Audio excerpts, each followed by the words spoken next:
ለደብረ ማርቆስ ከተማ ነዋሪዎች፣ ለክልላችን ህዝቦችና ለመላ የሀገራችን የክርስትና እምነት ተከታዮች እንኳን ለጌታችንና ለመድኃኒታችን ለኢየሱስ ክርስቶስ የትንሣኤ በዓል በሰላም አደረሳችሁ።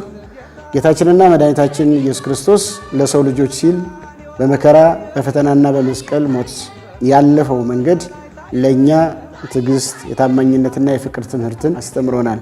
ትንሣኤውም ከጨለማ ወደ ብርሃን፣ ከችግር ወደ ተስፋ፣ ከሞት ወደ ሕይወት መሻገር እንደሚቻል አሳይቶናል። የትንሣኤ በዓል በሕይወት ዘመናችን እና በኑሯችን ውስጥ የሚገጥሙን ፈተናዎች፣ መከራዎችንና እንግልቶች ሁሉ በእምነትና በትዕግስት የሚታለፉና በወንድማማችነት በእህትማማችነትና በፍቅር በመተባበር በአንድነት ወደ አዲስ ሕይወት የምንደርስበት የተስፋ በዓል ነው።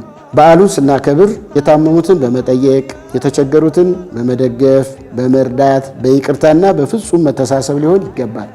ይህ ቅዱስ በዓል ለመላ የእምነቱ ተከታዮች አዲስ ሕይወት ጅማሬ፣ የተስፋ ብርሃን፣ ሁለንተናዊ ሰላም፣ የመረዳዳት፣ የፍቅር፣ የአንድነት እንዲሆን ከልብ እመኛለሁ።